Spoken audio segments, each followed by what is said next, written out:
रुको जरा, मैं आता हूँ। हाँ।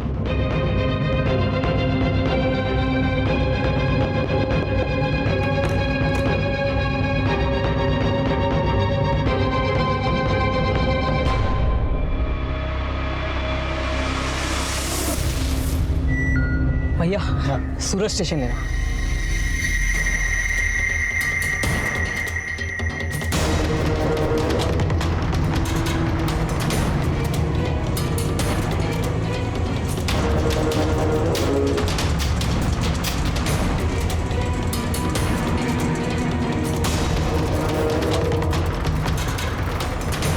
रोक रोक।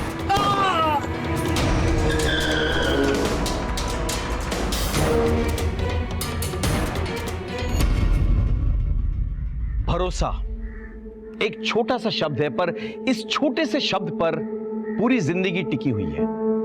जब किसी का भरोसा डगमगाता है तो उसकी पूरी दुनिया हिल जाती है। नमस्कार, मैं सीनियर इंस्पेक्टर संजय बरोत और स्वागत है आपका क्राइम पेट्रोल दस्तक में।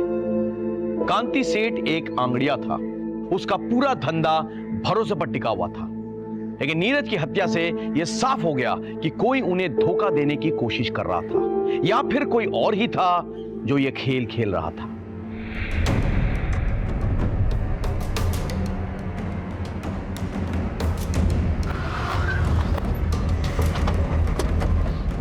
सर, 2 गोली मारी गई है। ऑटो वाला फरार है। हमने आसपास पूछताछ की है, लेकिन ना कोई आई विटनेस ना सीसीटीवी। और सर ये वॉलेट और ये आईडी कार्ड मिली है। नीरज नाम है सर। फोन के मुंह पर तो नहीं। एक गोली कंधे पे लगी है और दूसरी गोली छाती पे। राइट सर, इसका मतलब हमला करने वाला इसे जान से ही मारना चाहता था। किसका फोन बज रहा है? अच्छा करो इधर। हाँ, स्पीकर पे डाल। हाँ नीरज, अरे क्या चे तू फोन क्यों नहीं उठा रहा है? हेलो, कौन बोल रहे हैं? तमें कौन? मैं सीनियर इंस्पेक्टर संजय बरोत बोल रहा हूँ। देखिए, मैं नीरज का सेठ बोल रहा हूँ। वो मेरे पास आंगड़िया में काम करता है। वो डिलीवरी के लिए लेके निकला है मुंबई के लिए। अभी किधर है वो? I'm sorry, उसका खून हो चुका है। खून? नीरज किसके साथ निकला था? वो अकेले निकला था साहब, रिक्शा लेके। ठीक है, आप एक काम कीजिए, आप भगवती नगर पुलिस स्टेशन आ जाइए फौरन। શું થયું? नीरज का किसी ने खून कर दिया।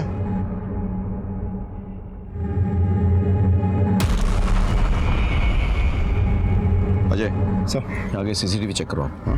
और जरा लोगों से पूछताछ करो। और इस ऑटो का जो रजिस्ट्रेशन नंबर है ना, उसके डिटेल्स निकालो, पता करो इसका मालिक कौन है और चलाने वाला कौन है। सर। चलो पांड्या, देखो आसपास। सर,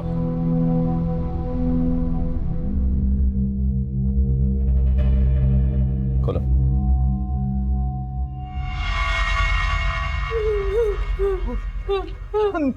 नीरज छे।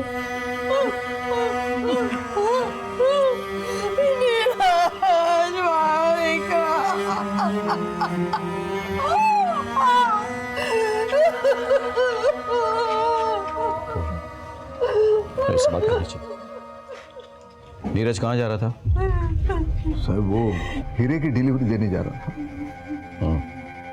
उसने किसी से कुछ कहा था इस बारे में? किसी को घर पे, किसी से? हमें नहीं पता था साहब कि हीरा अप्पानु काम करे छे। हमें तो ऐसा ही पता था कि वो एक कुरियर कंपनी में काम कर रहा है। आज इनकी वजह से और इनके धंधे की वजह से हमारा छोकरानो जीव गया। अब चलिए वहां से, आइए। लूट और मर्डर का मामला लगता है। किस किस को पता था कि नीरज के पास हीरे हैं? बीजू तो मारा બે ખાસ આદમી છે, ધવલ અને હાર્દિક, અને મારી પત્ની रमा।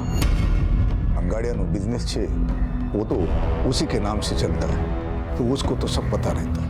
और कोई? और कोई नहीं।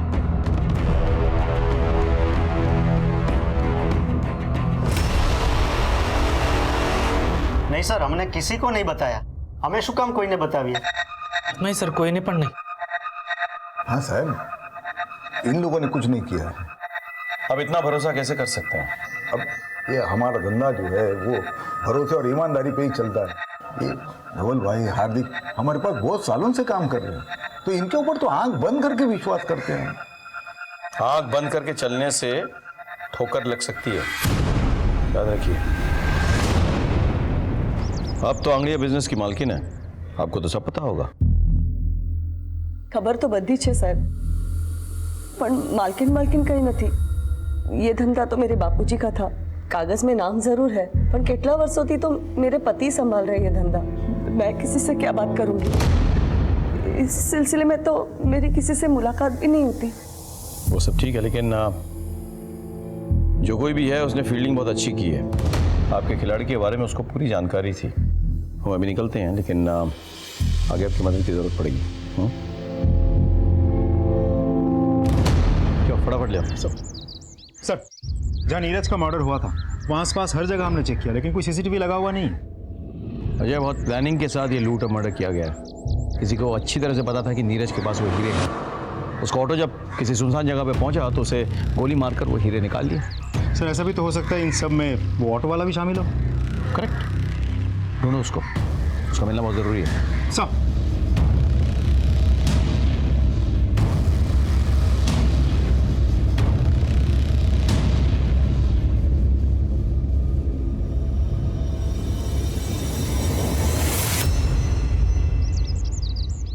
अरे ऐसे पैसे का क्या मोल जो किसी की जान नहीं बचा सकता। हमें बस इसके बाद आप अंगड़िया का धंधा नहीं करेंगे। रमा, शू बात करो छो? रमा, आंगड़िया मेरे लिए सिर्फ काम नहीं है, ये विरासत है।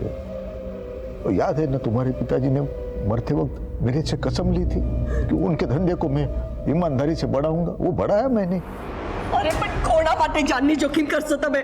आपका एक भी बेटा इस काम को आगे नहीं बढ़ाने वाला। बेटे नहीं आने वाले तो अब हमारी शू गलती है? मैंने कोशिश की थी बड़े बेटे को धंधे में लाने की। क्या किया उसने? गपला किया, नाम खराब किया मेरा। आस्तीन का साथ निकला वो।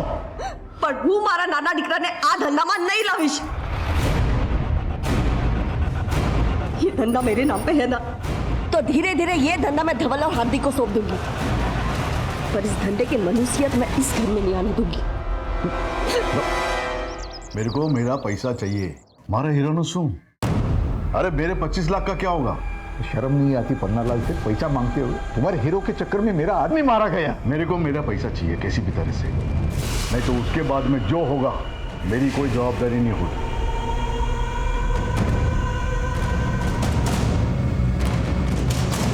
क्या नीरज के साथ किसी की दुश्मनी थी? कोई अफेयर? सब ये सवाल आप मुझसे क्यों पूछ रहे हो? सकता है किसी का उससे कोई झगड़ा हो गया हो और वो असल में नीरज को मारने आया हो, और मारने के बाद उसे लूट की शक्ल दे दी। मेरे बच्चे के पास तो ये घर को संभालने और अपने छोटे भाई बहन को संभालने के बाद समय ही कहाँ बचता था।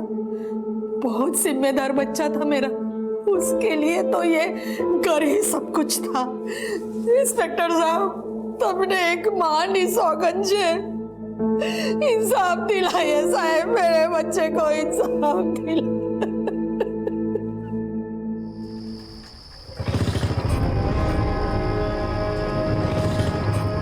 कौन है तुम लोग? ये क्या कर रहे हो?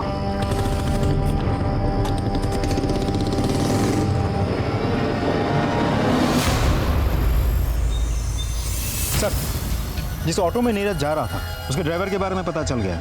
वो अपने एक रिश्तेदार के घर में छुपा हुआ है। उठा के ले उसे। सर, रमा, तूने हीरो की डिलीवरी के बारे में किसी को कुछ बताया था? वैसे तो किसी के साथ बात नहीं की। याद करो। हाँ, इधर से हेतल आवेले घरे ने, शायद मुंह से कुछ निकल गया होगा। आज तो इतना परेशान थे, एक अर्जेंट डिलीवरी थी उनकी। श्रीनाथ जी, तो तुम शामिल थे इन सब में? साहब, मैं काई नहीं थे साहब। वो तुमने साचे साचो कहूँ साहब। उस दिन एक लड़का मेरे ऑटो में बैठा। काका, सूरज स्टेशन लेके चलो। लेकिन ट्रेन थोड़ा लेट था ना, तो बोला मेरे को दूसरे के घर पे जाना है, उधर मेरे को छोड़ो। एक काम करो, ट्रेन के लिए बहुत टाइम है, आप नवागाम लेके चलो। तो मैं तो उधर छोड़ा उसको। 15-20 मिनट में उसकी राह देखा। फिर वो आया, बोलते अभी मेरे को सूरत स्टेशन ले चल। भैया सूरत स्टेशन लेना। फिर हम लोग रास्ते में आ रहे थे ना, तो किसी ने उसको मार दिया। किसके घर छोड़ा था तुमने उसे?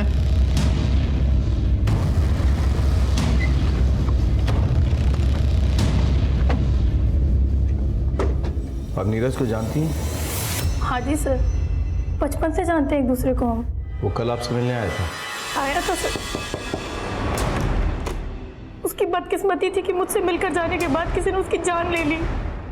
काश कि वो यहाँ ना आया होता, सीधा स्टेशन चला जाता तो बच जाता सर। वो क्यों मिलने आया था कल आपसे? सर वो मुंबई जा रहा था, मेरा मायका भी मुंबई में ही है, तो बस पूछने आया था कि घर वालों के लिए कुछ सामान लेकर जाना है या वहां से कुछ लाना है। कांति सेठ को जानती हैं आप? वो मेरे ससुर जी है, मैं उनकी बड़ी बहू हूँ।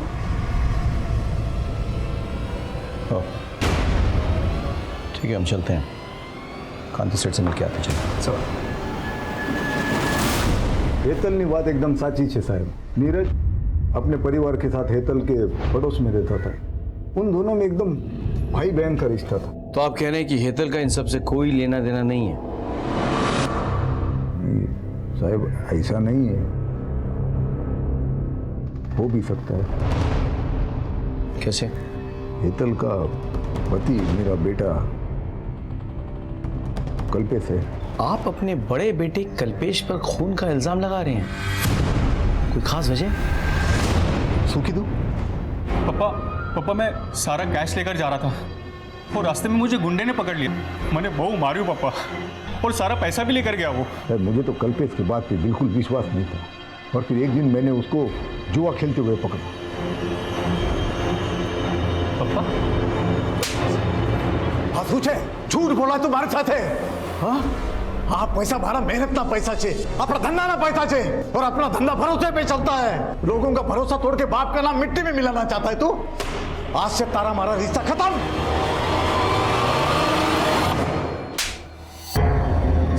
सर मैंने नहीं खबर सर। मैं मानता हूँ मेरे से एक बार गलती हुई है और उसकी सजा आज तक भुगत रहा हूँ सर, लेकिन वो साचो को इस बार मैंने कुछ नहीं किया सर। सच बोल। सर मैं सच बोल। यकीन मानिए देख, अगर सब सच बोले, उन्होंने कुछ नहीं किया साहब। मैं झूठा सर अरे तो बेहोश हो गई। सर प्लीज हॉस्पिटल ले जाओ, चल। सर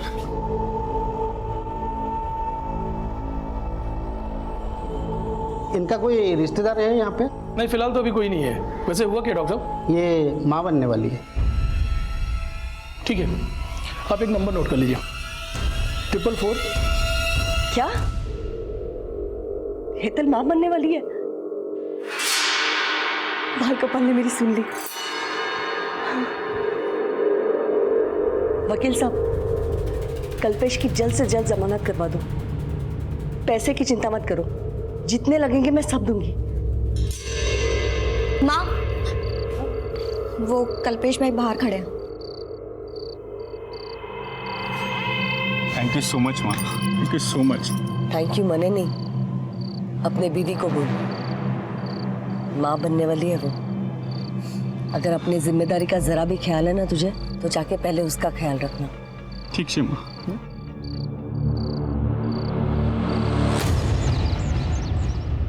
सर, फॉरेंसिक डिपार्टमेंट ने आपको नीरज मर्डर केस की डिटेल्स मेल किया है, मेल चेक कीजिए सर।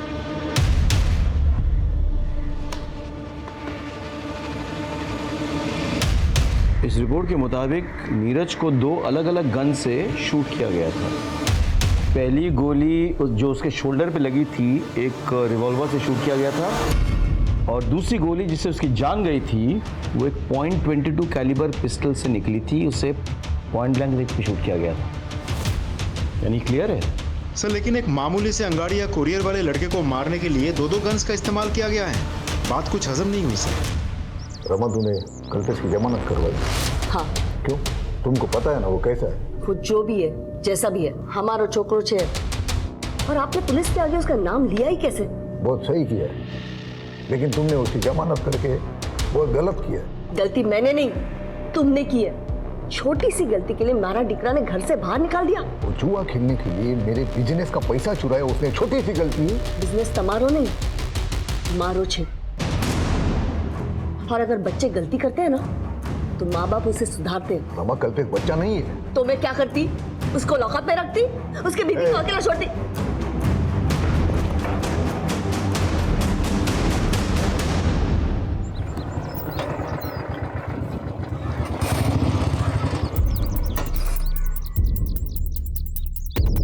क्या सेठ, क्या समझा था? अपने बाप का पैसा हजम कर जाएगा? पन्नालाल सेठ का पैसा वापस कर। ये देख, तेरी बेटी का दुपट्टा। अभी तो ये दुपट्टा उतारा है, अगर पन्नालाल सेठ का पैसा वापस नहीं दिया ना तो अगली बार कुर्ता उतारूंगा, समझा?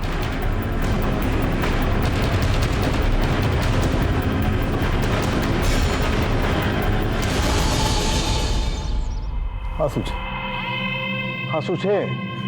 अंदर चल।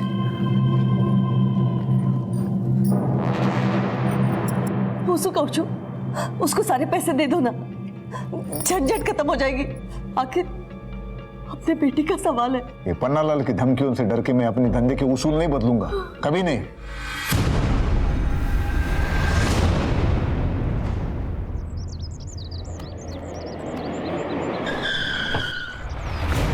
क्या कर रहे हो? छोड़ो छोड़ो छोड़ो छोड़ो छोड़ो मुझे।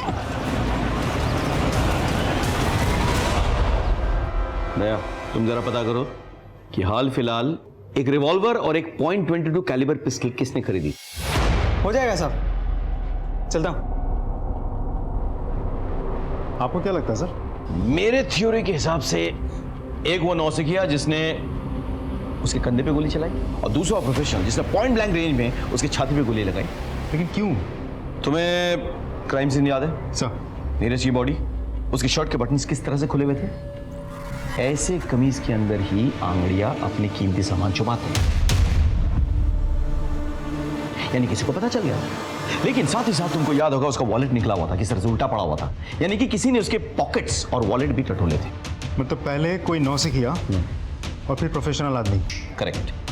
लेकिन सोचने की बात यह है कि ऐसी सीक्रेट बात एक नौसिखिया और एक प्रोफेशनल दोनों को पता चल गया, कैसे?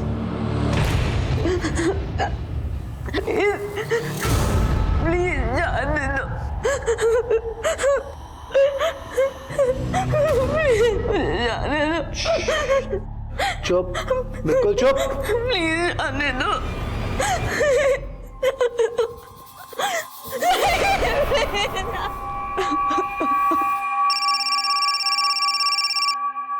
सुगांधी सेठ, तेरे को क्या लगा मैं सिर्फ भौंकने वाला कुत्ता हूँ? अरे पन्नालाल सेठ नाम है मेरा।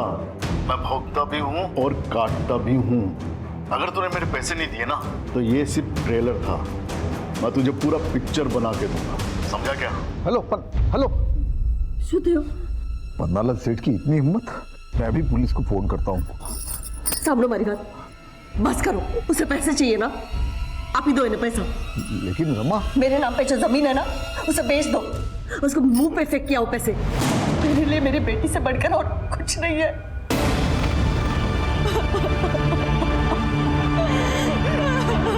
अक्सर लड़कियों के साथ हुए मोलेस्टेशन, छेड़खानी, यहां तक कि बलात्कार जैसे संगीन अपराध में भी लोग पुलिस तक नहीं आते। यह सरासर गलत है। अगर पुलिस को अपराध के बारे में पता नहीं चलेगा तो वो अपराधियों तक कैसे पहुंचेंगे, कैसे उन्हें सजा दिलवाएंगे? कांति सेठ और रमाबेन ने भी पारुल के मोलेस्टेशन के बारे में पुलिस को नहीं बताया। उधर नीरज के मर्डर केस में किसी के खिलाफ हमें कोई सबूत नहीं मिल रहा था। हम इन्हीं चीजों में उलझे हुए थे कि अचानक कुछ ऐसा घटा जिसने इस केस की दिशा पलट दी।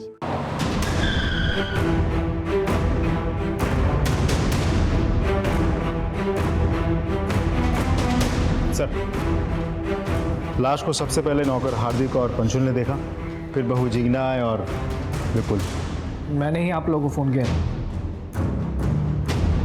पूरी जगह को देखकर ऐसा लग रहा है जैसे किसी ने कुछ भी टच तक नहीं किया है। हा?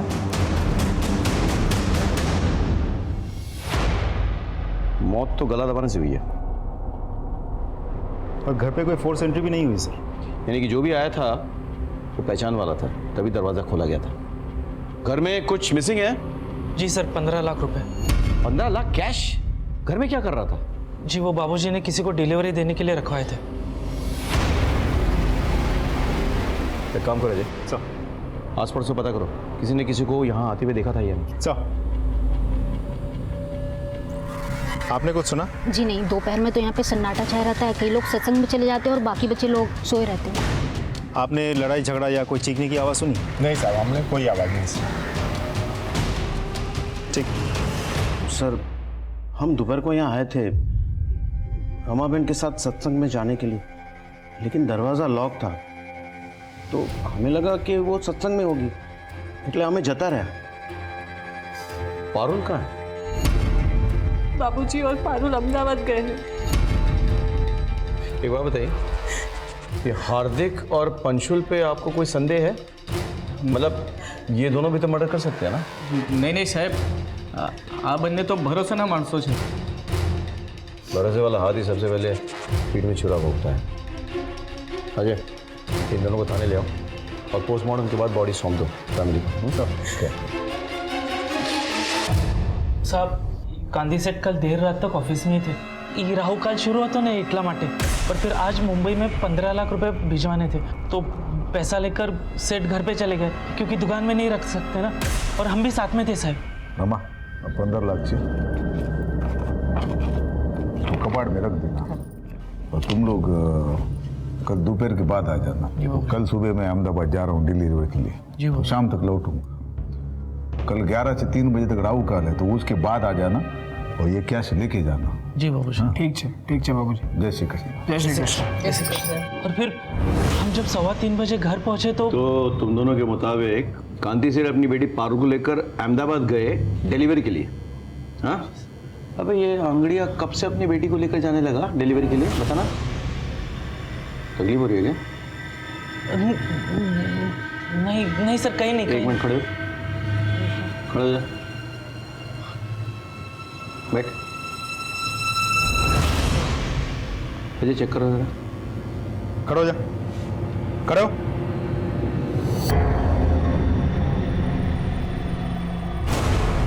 क्या है ये? सर, ये कहाँ से है? सर गांधी सेठ ने दिया था। बाबूजी, बंदूक? खबर से मने, अपने धंधे में आज तक हमने गन वन कभी रखा नहीं था, लेकिन तुमने देखा ना नीरज के साथ क्या हो गया। सेठ ने दिया था? सच में सर? हाँ, इलीगल आर्म्स लेके घूमते हो? हो सकता है 15 लाख की लालच में रमाबेन की हत्या तुम दोनों ने की हो। नहीं सर, हमने। अजय, बंदूक जब्त करो, ठीक से पूछताछ करो। सर कुछ नहीं किया।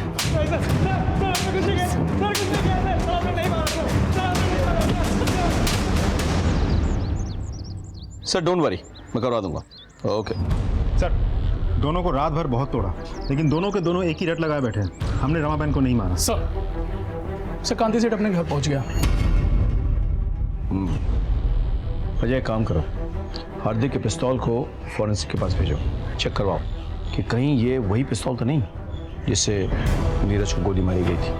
Can you do that? Sir, okay, sure.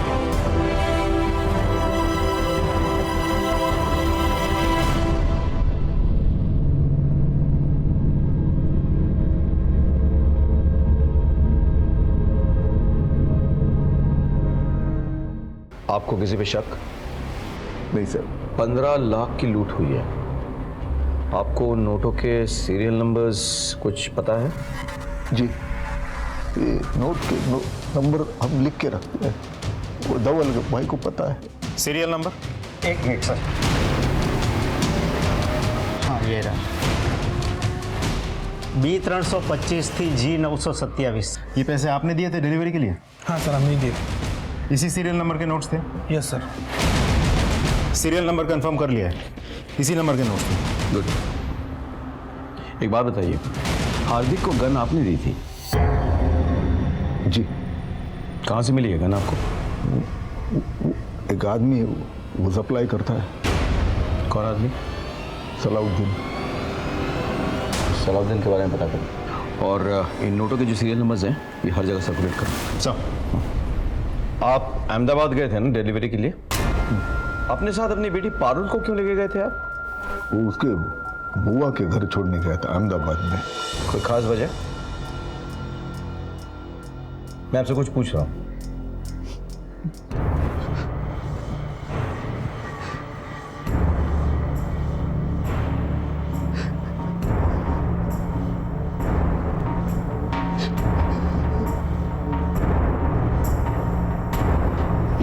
नहीं साहब, साहब नहीं, नहीं साहब। बस बस बस बस इधर निकाल। वो कांति सेठ मेरा पैसा नहीं दे रहा था साहब, तो वो तो डरावा माटे थोड़ा। और उसके बाद तूने रमाबेन को मार डाला? नहीं साहब नहीं, मैंने रमाबेन को नहीं मारा साहब। नहीं मारा तूने? नहीं मारा। नहीं मारा? इसकी इतनी धुलाई करो कि इसके मन का मैल धुल जाए। बस साहब नहीं साहब नहीं, छोड़ दो साहब, छोड़। सर हमने सलाउद्दीन के अड्डे पर छापा मारा, लेकिन वो फरार है। अड्डे पर कोई नहीं मिला सर। सर रमाबेन की पोस्टमार्टम रिपोर्ट आ गई है। सर उसे गला दबा के मारा गया था, और गला दबाने के बाद उंगलियों के निशान भी मिटा दिया गया था। सर एक बात तो साफ है, जिस तरीके से गला दबाया गया है वो देखे तो लगता है मारने वाला कोई प्रोफेशनल नहीं था। रमाबेन नॉर्मली रोज दोपहर 12:30 बजे सत्संग के लिए जाती थी, और लगभग उसी वक्त उनकी छोटी बहू जिग्ना टिफिन लेकर अपने पति की दुकान जाती थी। जी सर, मैं उस दिन भी करीब 12:30 बजे निकली थी, लेकिन मम्मी जी किसी का इंतजार कर रही थी, शायद पंशुल और हार्दिक का। तो आप पहले से जानती थी कि कोई पैसा लेने आने वाला है? नहीं नहीं सर, मने नहीं खबर। मुझे तो अभी पता चला जब ये सारी बातें सुनी। मम्मी जी ने भी मुझे कुछ नहीं बताया था। मैं माँ के बगैर क्या करूंगा? हर कदम पर माँ ने मेरा साथ दिया था। माँ ने मेरे लिए नया टिफिन खरीद के उसमें मेरी पसंद के छोले बना कर दिए थे। किसने सोचा था कि वो आखिरी बार। सर कुछ समझ में नहीं आ रहा है कि दोनों केसेस एक दूसरे से जुड़े हुए भी हो सकते हैं, अलग अलग भी। अलग अलग हो सकते हैं, लेकिन मोटिव एक ही है, पैसा। पहले वाले केस में भी एक किलर नॉन प्रोफेशनल था, और दूसरे में भी। तुमने घर वालों को ट्रैक किया है ना? ट्रैक किया सर, लेकिन कुछ सस्पिशियस नहीं मिला, सब कुछ नॉर्मल है।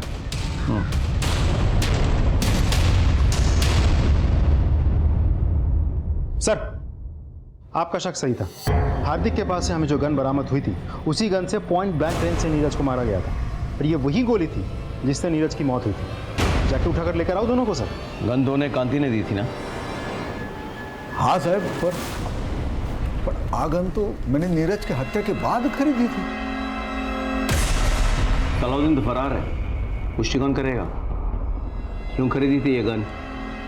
साहब वो नीरज की हत्या के बाद वो मन में डर बैठ गया था, इसलिए। ठीक है, अभी आप जा सकते हैं, लेकिन हम आप पे नजर रखेंगे। भागने की कोशिश मत कीजिएगा। जी सर।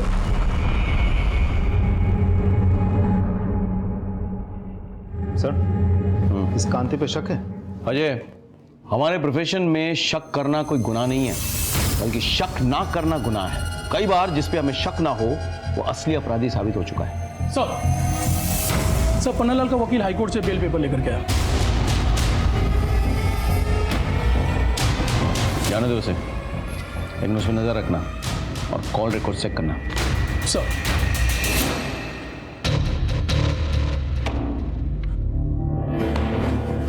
क्या भाई कल्पेश, आज तो बहुत पैसे आ गए तेरे पास। नहीं सर। लेके चलो इसको।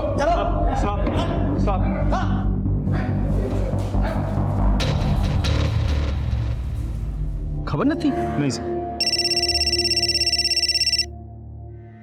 हाँ बोलो। सर हमने एक जुए के अड्डे पर छापा मारा है। यहाँ पर हमें उसी सीरीज के नोट्स मिले हैं जो कांति सेठ के घर से गायब हुए थे। सारे जुआरी पकड़े गए? Yes sir. सबको उठा के ले आओ और अड्डे के मालिक को भी ले आओ। ठीक है सर।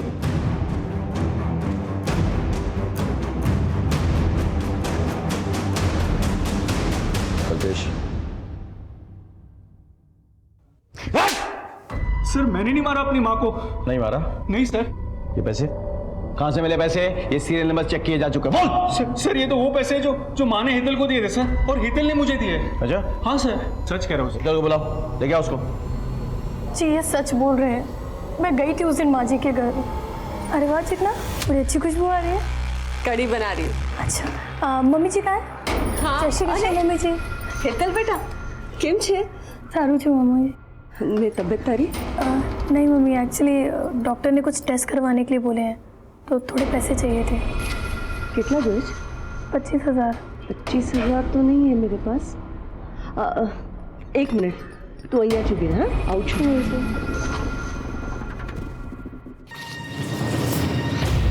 25,000. थैंक यू मम्मी जी। तेरे बापूजी ने 15 लाख रखवाए थे मेरे पास डिलीवरी के लिए, उसमें से निकाल के दे रही हूँ। पर मम्मी जी बापूजी को पता चला तो? अब मैं सत्संग जा रही हूँ ना, तो आती वक्त एटीएम से निकाल दूंगी और रख दूंगी इसमें। और वो पैसे लेके मैं वहाँ से चली गई। ये बात तुमने हमें पहले क्यों नहीं बताया? मैं डर गई थी सर, मुझे लगा कहीं आप लोग मुझ पर और मेरे पति पर ही शक न करने लगे। झूठ बोल के तुमने हमारा शक और गहरा कर दिया है। अब मैं बताता हूँ तुमने क्या किया और कैसे किया। घर में 15 लाख कैश है, ये तुमने अपने लालची पति को बताया। फिर इसने तुम्हारे साथ मिलकर अपनी माँ की हत्या कर डाली और वो सारे पैसे हड़प लिए। नहीं सर, मैं सच बोल रही हूँ, वो पैसे मुझे माँ जी नहीं दिए थे, हमने कुछ नहीं किया है। प्लीज सर विश्वास कीजिए। सच और झूठ का तो पता चल जाएगा। जाओ जाके इनके घर की चेकिंग करो, देखो सारा पैसा जुए में खर्च कर दिया या कुछ कैश बाकी है। जाओ।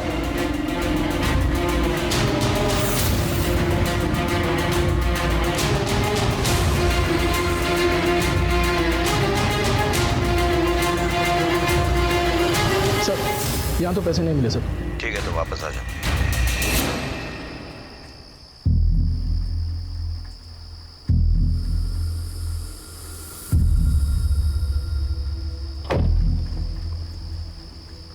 हेलो सलाउद्दीन भाई, हाँ તમારું પૈસો હિસાબ સાફ થઈ ગયો। ઠીક એ ભઈલા પોલીસ પકડો છે।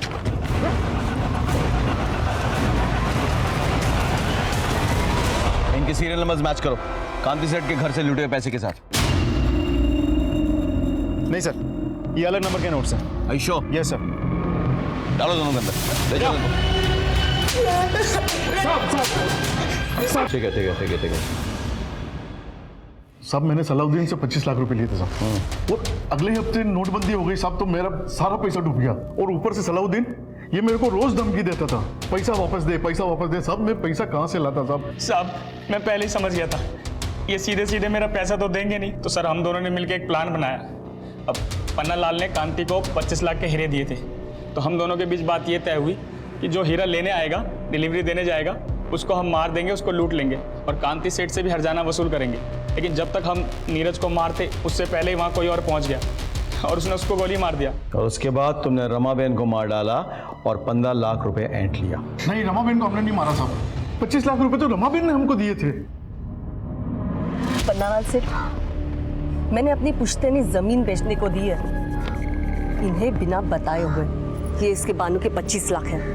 मेरी बेटी को और मेरे परिवार को तंग करना बंद करो अब।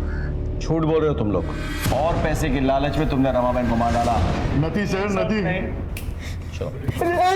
नीरज की खून की गुत्थी तो सुलझ चुकी थी, लेकिन रमाबेन के मर्डर की गुत्थी को हम जितना सुलझाने की कोशिश करते वो उतनी उलझती जा रही थी। हम एक डेड एंड पर पहुंच चुके थे, पर इतना तो पक्का था कि इन सब में कोई और भी शामिल था, जिसने नीरज पर भी पहली गोली चलाई थी। मुझे यकीन था कि उसी ने रमाबेन की भी हत्या की। साहब आजा, बड़ी देर कर दी आने में। आप साहब अच्छे काम में वक्त तो लगता ही है ना। कुछ पता चला? हाँ सर, जिन गन से नीरज पर गोलियां चलाई गई थी ना, उनमें से एक गन तो सलाउद्दीन के आदमी ने खरीदी थी। और दूसरी गन। सर ये सब कुछ थोड़ा अजीब नहीं लगता आपको? स्टेप बाय स्टेप चलते हैं। देखो, कांति सेठ के बयान के मुताबिक वो वारदात से पहले वाली रात अपनी बेटी पारुल के साथ अहमदाबाद गए थे डिलीवरी के लिए, और पारुल को अपने रिश्तेदार के घर छोड़ने के लिए। उनके जाने से पहले हार्दिक और पंशुल कांति सेठ के घर आए, डिलीवरी के 15 लाख रखवा लिए। अगले दिन 3 बजे के बाद हार्दिक और पंशुल आने वाले थे वही 15 लाख उठाने के लिए, लेकिन उनके आने से पहले रमाबेन की मौत हो चुकी। और इस बीच हेतल घर में आती है और रमाबेन से पैसे मांगती है। हाँ सर, और उस वक्त जिग्ना अपने किचन में कड़ी और चावल बना रही थी अपने पति के टिफिन के लिए। रमाबेन 15 लाख के बैग से 25,000 रुपए निकालती है और हेतल को देती है।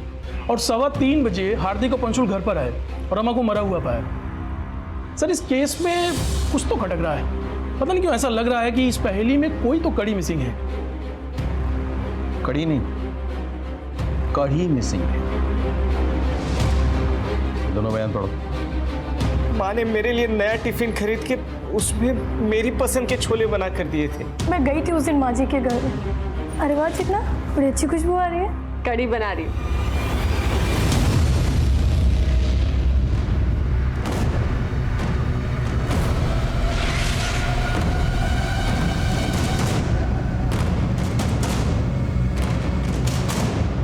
अपने आप सब कुछ उगलोगे या पुलिस वाला तरीका अपनाएं?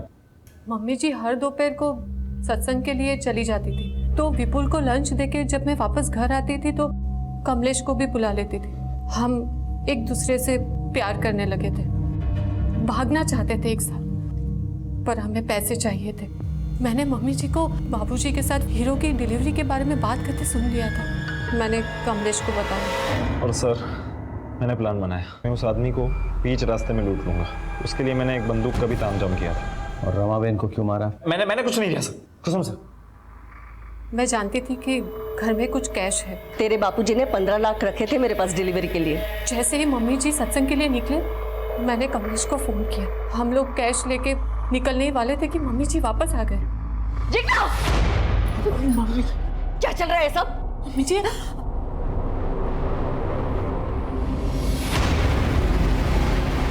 तुम दोनों ने पैसे चोरी किए? इसका मतलब उस दिन तूने मेरी सारी बातें सुन ली थी ना? नीरज डिलीवरी लेने जवानों से। मम्मी जी, तुम दोनों ने मिलकर नीरज को मार डाला। तुम दोनों ने हीरे चोरी ली? अभी पुलिस को फोन कर दियो। मम्मी जी, ऐसा कुछ नहीं। बस, सब देख लिया मैंने। इतना बड़ा धोखा छोड़ूंगी नहीं तुम दोनों को। बोले बेन, जय श्री कृष्ण रमा बेन, क्या सत्संग में नहीं चलना है? बहन, उसे माफ कर दीजिए, उसने कुछ नहीं किया बहन।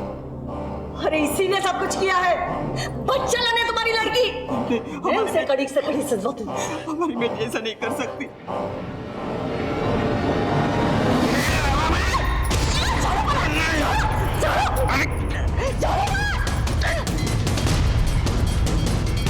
जिन्ना, तुम अभी घर पे मत आना। तुम बाहर से टिफिन लेके विपुल के पास चली जाओ ताकि तुम पर किसी को शक ना हो। बेटी के करतूतों पर पर्दा डालने के लिए आप लोगों ने एक मासूम औरत को मार डाला। जिग्ना के माता पिता को रमाबेन के हत्या के आरोप में गिरफ्तार किया गया और उन्हें सजा भी मिली। कांति सेठ की जिंदगी और बिजनेस में बस एक ही उसूल था, भरोसा। लेकिन दोनों ही जगह उन्हें सिर्फ धोखा ही मिला।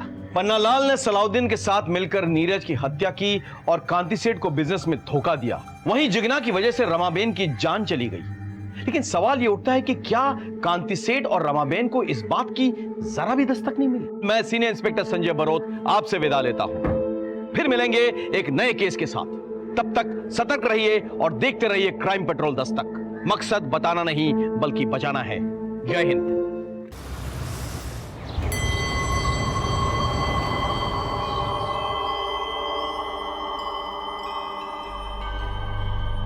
जय श्री कृष्ण, जय श्री कृष्ण। जय श्री कृष्ण बाबू। Hello hello hello. ओहो, ये घड़ी है, घड़ियाल नहीं जो इसमें नजरे गड़ाए बैठे। चैन से नाश्ता तो करी लो ना तुम्हें। बाबूजी, ये ऑटो वाला तो गए गया, और लेकिन उसको रोक के रखने के लिए बोला था ना। तो नीरज को डिलीवरी लेके भेजने गए। आज का दिन ही खराब है, जाओ यहाँ से जा। शू डिलीवर करવું છે? अरे वो पन्नालाल सेठ के हीरे मुंबई में जवेरी बाजार में डिलीवर करने, वो नीरज को भेजने गए ना। अरे हाँ, उसका वो रिसिप्ट है ना, फटाफट साइन कर दो। हाँ भले आपो। हालो। पर હું શું કહું છું, इतना खून जलाने की क्या जरूरत है? हीरे की डिलीवरी है ना, ये तो काले पण થઈ જશે ને। ना ना रमा, अंगाड़िया के धंधे का एक उसूल है, वो भरोसा और ईमानदारी से चलता है। आज का डिलीवरी का बोला है ना, तो अपने उसूल के हिसाब से आज ही डिलीवरी होना मांगता है। તમે ને તમારા ઉसूल। राहुल कल खत्म हो गया, ला जल्दी। अरे पर फ्रूट तो खाई ले ने। और बाद में अभी कुछ नहीं। ढोकला तो खाई लो। अरे नहीं नहीं नहीं, अभी वो डिलीवरी करने जाना है, बोला ना तुमको। राहुल काल के पीछे इतना टाइम गया ना, फटाफट ऑटो पकड़ के मैं पहुंच जाता हूँ। डिलीवरी देना है। हाँ हाँ, जोયું, एक पण ऑटो नहीं। लगता है आज कांतिभाई के सारे उसूल टूटने वाले हैं। ए रामा, तुम्हें पढ़ना ना मजाक करो। काका, कहीं जा रहे हो? हाँ हाँ, अरे आ भी गया, एकदम भरा मानस आ भी गया टाइम में ऊपर। खबर से चलो आओ जाओ। जय श्री कृष्ण। जय श्री कृष्ण। आओ जाओ। मम्मी जी, हाँ, मैं इनको दुकान पे टिफिन दे के आती हूँ। चाबी लेके जाना, मैं सत्संग के लिए जा रही हूँ। इधर बहुत सारा काम है जी। हाँ, जय श्री कृष्ण। जय श्री कृष्ण।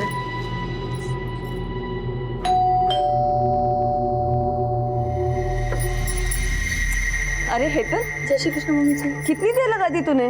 मम्मी जी मैं तो पहले ही आ गई थी, बस बाबूजी के जाने का इंतजार कर रही थी। सब छोड़, डॉक्टर ने क्या बोला? माँ जी डॉक्टर ने कुछ और टेस्ट कराने के लिए बोले हैं, थोड़े और पैसे लगेंगे। कितना जो है? करीब 5000। अले थैंक यू मम्मी जी। पागल। बस बस बस बहुत बहुत धन्यवाद। भले भले चलो आओ जो काका मड़िए। हेलो पहुंच गया? हाँ पहुंच गया। हाँ नीरज हवे निकली जासे बहुत आगे नहीं ट्रेन से। जय कृष्ण हार्दिक। जय श्री कृष्ण काका। जय कृष्ण। जय श्री कृष्ण।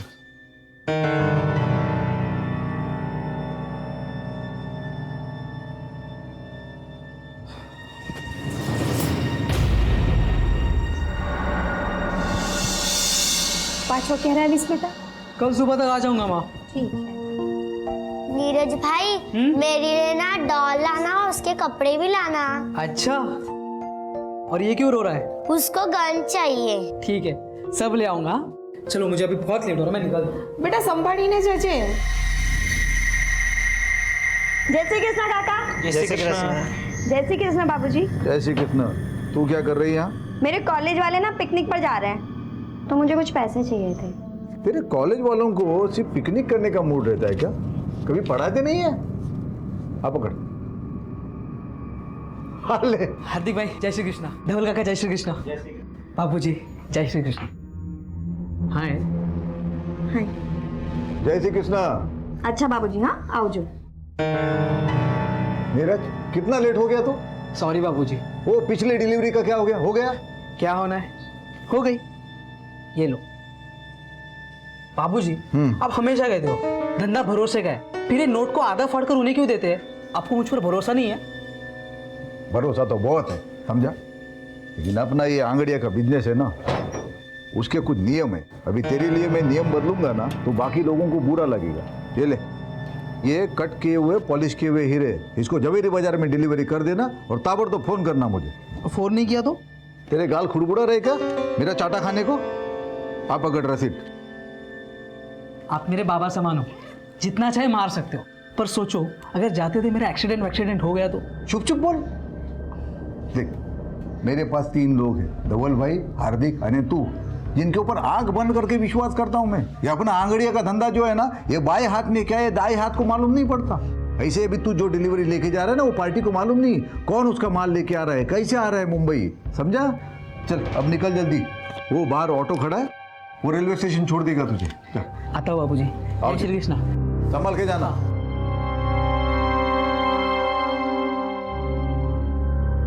काका सूरज स्टेशन लेके चलो। हाँ ठीक से। एक काम करो, ट्रेन के लिए बहुत टाइम है। हाँ आप नवागाम लेके चलो। अच्छा ठीक से। हाँ